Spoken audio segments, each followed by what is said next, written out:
Welcome back, dear aspirant. Today we will discuss here TGT PGT DSSSB English live session series number 19 हम यहाँ discuss करने जा रहे हैं. एग्जाम के पॉइंट ऑफ व्यू से इंपॉर्टेंट है. ओके, आई होप आपने प्रीवियस जो सीरीज हैं टोटल 18 वो यहाँ पर अपनी अच्छे से रेडी कर ली होंगी. Okay, let's begin. So TGT PGT special है. Okay, first question related to John Galsworthy. The show is a satire on. Show एक सटायर है किस पर? The journalist, religious hypocrisy, the labour unions, the capitalist. तो right answer आप जानते हैं the show journalist पर सटायर है. राइट आंसर हो जाता है जर्नलिस्ट. ये शो एक ड्रामा जिसको 3 एक्ट्स में जॉन गाल्सवर्दी के द्वारा लिखा गया है. ये जॉन गाल्सवर्दी एक इंग्लिश नॉवलिस्ट, प्ले राइट है और नोबेल प्राइज ऑफ लिटरेचर के विनर हैं जिनको नोबेल प्राइज 1932 में मिला था. ओके, इसको आप ध्यान रखेंगे. Next question. Before the greatness display in Milton's poem all other greatness shrinks away. The weakest of his agents are the highest and noblest of human beings, the original parents of mankind. Okay, तो यहाँ पर ये जो coat है, ऐसा कहते हुए Milton की पैराडाइज लोस्ट में इन वर्ड्स में किसने उनकी प्रेज की थी, किसने एडमायर किया था उनको, उनकी प्रशंसा किसने की थी कि before the greatness display in Milton poem all other greatness shrink away, कि उनकी ग्रेटनेस के सामने सॉरी जितनी भी ग्रेटनेस हैं वो श्रिंक हो जाती हैं. The weakest of his agents are the highest and noblest of human beings, the original parents of mankind. Options Dryden, doctor Johnson, Coleridge, Hazlitt. तो इन वर्ड्स में डॉक्टर जॉनसन इसका राइट आंसर है. डॉक्टर जॉनसन ने Milton को बोला है, ठीक है, कि जितने भी राइटर्स हैं उनकी ग्रेटनेस क्या हो जाती है, उनके सामने श्रिंक हो जाती है. इस तरह के वर्ड्स उन्होंने यूज किए हैं मिल्टन के लिए, ठीक है, पैराडाइज लोस्ट को पढ़ने के बाद. Next question. Milton's Paradise Lost divided into the same number of books as. ठीक है, मिल्टन की जो पैराडाइज लोस्ट है नीचे दी गई बुक्स के सेम नंबर में डिवाइडेड है. फेरी क्वीन, इलियड, ओडिसी या डिवाइन कॉमेडी. तो इसका राइट आंसर आप जानते हैं, ये पहले भी हम डिस्कस कर चुके हैं, डिवाइन कॉमेडी, जो कि डांटे एलिग्री का फेमस वर्क है. ये इटालियन नैरेटिव पोएम है, ठीक है, जिसको 1308 में स्टार्ट किया गया था और ये लगभग 1321 के अराउंड कंप्लीट हुई थी. Okay, let's move on. Next question. Cassius, Portia and Octavius are the character in. ठीक है, ये कैरेक्टर्स आपको बताने हैं कि ये किस में हमें कैरेक्टर देखने को मिलते हैं. Cassius, Portia and Octavius. Options are Julius Caesar, Hamlet, King Lear या द मर्चेंट ऑफ वेनिस. तो ये राइट आंसर हो जाता है. कैशियस, पोर्शिया और ऑक्टेवियस जूलियस सीजर में देखने को मिलते हैं. जूलियस सीजर यानी कि ये एक हिस्ट्री प्ले है और विलियम शेक्सपियर के द्वारा लिखी गई ट्रेजेडी है जिसको उन्होंने सबसे पहले 1599 में परफॉर्म किया था. Okay, let's move on. Next question. A Shakespeare tragedy is essentially a tale of suffering and calamity conducting to death. Who states? किसने बोला था? A Shakespearean tragedy is essentially a tale of suffering and calamity conducting to death. Options: Edward Dowden, T.S. Eliot, A.C. Bradley या Matthew Arnold. ध्यान रखना है आपको, बहुत सारी क्वेटेशन पूछी जाती हैं तो आपको ध्यान रखना है कि ये किसने किसके बारे में बोली थी. ठीक है, तो ये राइट आंसर हो जाता है A.C. ब्रैडले. A.C. ब्रैडले कि ये कोट हो जाती है आ शेक्सपियरियन ट्रेजेडी. ठीक है, 20th सेंचुरी के जो शेक्सपियर थे, ठीक है, ये A.C. ब्रैडली 20th सेंचुरी के स्कॉलर माने जाते हैं. ठीक है, इन्होंने ऐसे बोला था शेक्सपियर के बारे में, a Shakespearean tragedy is essentially a tale of suffering and calamity conducting to death. इसको हम ध्यान रखेंगे. ठीक है, next question.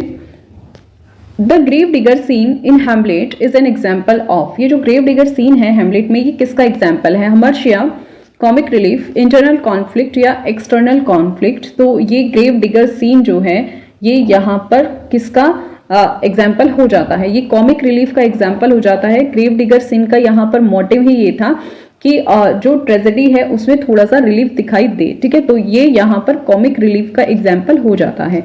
Next question. Measure for Measure is an example of Shakespeare. ऐसे भी पूछा जा सकता है कि ये प्ले किस कैटेगरी में रख सकते हैं या फिर ये किस टाइप का प्ले है या फिर ये एग्जाम्पल है. Options are romantic comedy, joyous comedy, dramatic romance या डार्क कॉमेडी. तो ये जो मीजर फॉर मीजर है इसको डार्क कॉमेडी की कैटेगरी में रखा जाता है. ठीक है, इसको आप ध्यान रखेंगे, ये डार्क कॉमेडी की कैटेगरी में रखा जाता है. 5 एक्ट्स में ये प्ले हमें देखने को मिलता है जिसको 1603 के अराउंड लिखा गया था और फर्स्ट फोलियो 1623 में पब्लिश कराया गया था। Okay, let's move on next question. Next question is along with As You Like It and the Merchant of Venice Twelfth Night is referred to as one of Shakespeare so called dash plays. ठीक है, इस तरह से भी question वहां पूछे जा सकते हैं कि along with As You Like It के साथ साथ the Merchant of Venice, Twelfth Night, Shakespeare के किस टाइप के प्ले वहां पर कहे गए, आइलैंड, हॉलीडे, इटालियन या ट्रांसवेस्टाइट। तो ये ट्रांसवेस्टाइट प्ले के नाम से जाने गए। ट्रांसवेस्टाइट होता क्या है ये आप जान लें। ट्रांसवेस्टाइट मीन्स ये एक a person specially a man who enjoys dressing up okay in clothes traditionally worn by the opposite sex. Means कि जो मैन लेडीज के जो ट्रेडिशनल कपड़े होते हैं उनको पहनकर एंजॉय फील करता है। ठीक है, या फिर कोई अपने अपोजिट सेक्स के कपड़े धारण कर लेता है, ये टर्म ट्रांसवेस्टेट कहा जाता है। ठीक है, इसको आप ध्यान रखना, ट्रांसवेस्टिज्म कहा जाता है। ट्रांसवेस्टिज्म यानी कि अपने से अपोजिट जो है उसके कपड़े पहनना, यानी कि मैन फीमेल के और फीमेल मैन के, और उसको पहनकर अपने आप को आनंदित महसूस करना। ओके,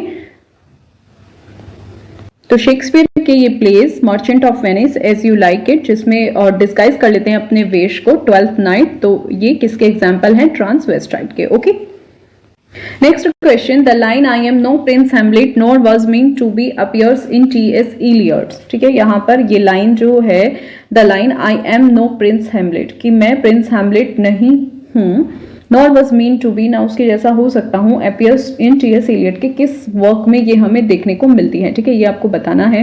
तो Gerontion, the love song of J Alfred प्यूफॉक, 4 क्वार्टेट्स, द वेस्टलैंड। तो ये जो लाइंस हैं ये उनके आंसर 20 का करेक्ट हो जाता है। The love song of J Alfred प्यूफॉक में देखने को मिलती हैं। ठीक है, और ये जो पोएम है रिलेट्स करती है जो वेरियस थॉट्स वहां आती हैं उनके टाइटल कैरेक्टर जब वहां पर स्ट्रीम ऑफ कॉन्शियसनेस से जुड़ जाते हैं। क्या आप जानते हो ये जो टर्म है स्ट्रीट ऑफ कॉन्शियसनेस, क्या मतलब है इस टर्म से? ये टर्म यहाँ पर बताता है कि ये एक इस तरह की धारा है जो कि एक कथाकार के मन से गुजरने वाले वेरिंग थॉट्स जो होते हैं उनकी भावनाओं को चित्रित करने का प्रयास करती है। तो उस भावना को स्ट्रीम ऑफ कॉन्शियसनेस कहा जाता है। ठीक है, और जिसको the love song J Alfred प्यूफॉक में यूज किया गया था। तो आप इसको ध्यान रखेंगे। ठीक है, कि the line I am no Prince Hamlet, एक बार इसको देख लेते हैं। ठीक है, ये जो लाइन है, the line I am no Prince Hamlet nor was meant to be appears in T S. Eliot, the love song of J Alfred प्यूफॉक में हमें देखने को मिलती है। Okay, next question, arrange the following in chronological order. इस तरह के क्वेश्चंस पुटअप किए जाते हैं। बिल्कुल भी अगर आपने टर्म्स अच्छे से पढ़े हैं या थ्योरी अच्छे से रीड की है, आप अच्छे से जानते हैं, तो आप इजीली बता देंगे। ठीक है, arrange the following in chronological order. अब यहाँ पर द डेथ ऑफ शेक्सपियर दिया है, क्लियर। ठीक है, accession of James first to the English throne दिया है, Caxton and the printing press, the Norman conquest of England. ठीक है, अगर आप इनके ईयर अच्छे से जानते हैं तो आप इजीली इनको फाइंड कर लेंगे। ठीक है, सो सबसे पहले बात करते हैं द डेथ ऑफ शेक्सपियर की, जो कब हुई थी? द डेथ ऑफ शेक्सपियर 1616 में हुई थी, क्लियर। 23 अप्रैल 1616 में हुई थी। फिर accession of James first to the English throne, ये हुआ था 1603 में। फिर Caxton and the printing press, ये 1476 में हमें देखने को मिला था। And the Norman conquest of England हमें देखने को मिला था 1066 से लेकर, कि इसकी स्टार्टिंग डेट है 1071, यानी कि 11th सेंचुरी में ये हमें देखने को मिला था। ठीक है, तो अब इसको राइट क्रोनोलॉजिकल ऑर्डर में हम सेट कर लेते हैं। ठीक है, सबसे पहले तो यही जो सबसे पहले 1066 में the Norman conquest of England हुआ था। फिर थर्ड नंबर पर 1476 Caxton and the printing press आई थी। फिर second number accession of James first to the English throne, और सबसे बाद में आता है the death of Shakespeare. So option A ही यहाँ पर करेक्ट हो जाता है, ठीक है, इसको आप ध्यान रखना। ये एक बार इसका क्रोनोलॉजिकल ऑर्डर फिर से देख लीजिए। क्रोनोलॉजिकल ऑर्डर 1066 से 1071 तक नॉर्मन कॉन्क्वेस्ट ऑफ इंग्लैंड चला था। कैक्सटन एंड प्रिंटिंग प्रेस 1476 में देखने को मिली थी, ठीक है, और 1603 में एक्सेशन ऑफ जेम्स फर्स्ट देखने को मिला था। एंड शेक्सपियर की डेथ के बारे में आप अच्छे से जानते हैं 23 अप्रैल 1616 को। ओके, तो ये इसका राइट क्रोनोलॉजिकल ऑर्डर होगा। इस तरह से भी फैक्ट पूछे जा सकते हैं। Next question, rightness is all is a line from, ये लाइन दी गई है, तो ये लाइन कहाँ की है? हेमलेट, किंग लियर, ओथेलो, मैकबेथ, ये लाइन किंग लियर की है, ठीक है। राइटनेस इज ऑल, तो ये जो लाइन्स हैं ये किंग लियर की हो जाती हैं। किंग लियर यानी कि एक ट्रेजेडी शेक्सपियर की जो कि देखने को मिलती है, और इस लाइन में Shakespeare men must endure their going hence even as their coming hither, यानी कि राइटनेस इज ऑल का मतलब होता है कि मैन को हमेशा रेडी रहना चाहिए अपने आने वाले सिचुएशन के प्रति। और यहाँ पर कि राइटनेस इज ऑल मतलब कि जो आपकी राइटनेस है यानी कि आपकी जो मैच्योरिटी है, it speaks to being ready for inevitable death, कि हमेशा अपने डेथ के लिए रेडी रहना चाहिए, इसका ये मतलब यहाँ हो जाता है।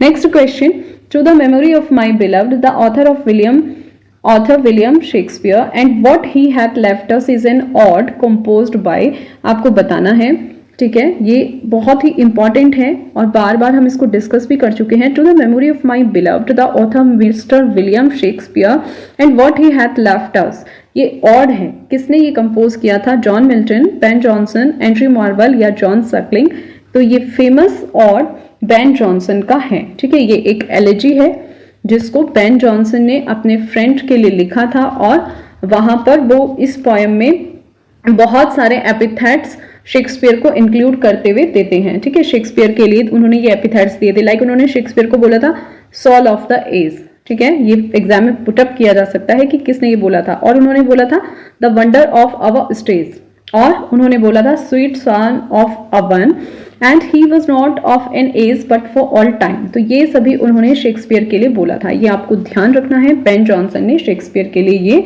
बोले थे, एपिथेट ये दिए थे। Okay, let's move on next question, sexual possessiveness is a theme of Shakespeare, ठीक है, आपको ये बताना है कि सेक्सुअल पजेसिवनेस जो है वो शेक्सपियर की किस वर्क की थीम है?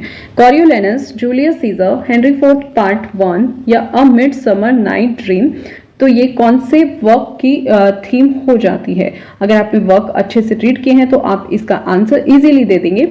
ये जो थीम है ये है अ मिडसमर नाइट्स ड्रीम की, ठीक है। ये एक कॉमेडी है जिसको विलियम शेक्सपियर ने 1595 और 96 के अराउंड लिखा था, और इसकी सेटिंग एथेंस में है, जिसमें बहुत सारे सब प्लॉट्स वहां देखे जा सकते हैं, ठीक है। और ये थीसिस एंड हिपोप्लिटा की जो मैरिज है उससे संबंधित है, और फिर यहाँ पर जो कॉन्फ्लिक्ट उन एथेनियन लवर्स के बीच होता है उस स्टोरी को दिखाया है, ठीक है। चैनल पर जाकर आप देख सकते हैं, चैनल पर अपलोडेड है a midsummer of night dreams. Next question ले लेते हैं। Next question is Hamlet lying wounded says to his friend Horatio, I am dead. This is an example of, ठीक है, ये आपको एग्जाम्पल बताना है। Hamlet lying wounded says to his friend Horatio, I am dead. तो ये example किस उसका है? प्रोटेसिस, ये आपको बताना है। प्रोटेसिस का एग्जाम्पल है एनाक्रूसिस, प्रोलेप्सिस या पन। तो ये किस तरह की सिचुएशन है जब हैमलेट घायल होकर अपने फ्रेंड को कहता है होरेशियो आई एम डेड, तो ये किस टाइप का एग्जाम्पल वहां लिटरेचर में माना जाता है? ये प्रोलेप्सिस माना जाता है। प्रोलेप्सिस यानी कि जब आप किसी फ्यूचर इवेंट को देख लेते हो या आपको पहले से ही पता चल जाता है कि क्या होने वाला है, तो वो प्रोसेस प्रोलेप्सिस होती है। और जब हैमलेट घायल होने पर होरेशियो को कहता है होरेशियो आई एम डेड, तो ये एग्जाम्पल होता है प्रोलेप्सिस का। ठीक इसके जस्ट उलट होता है एनालेप्सिस, जब आप फ्लैश बैकवर्ड, कोई बैकवर्ड जो थिंग है या इवेंट है उसके बारे में सोचने लगते हो या चले जाते हो, तो उस प्रोसेस को एनालेप्सिस बोला जाता है और फ्यूचर इवेंट को बोला जाता है प्रोलेप्सिस। ठीक है,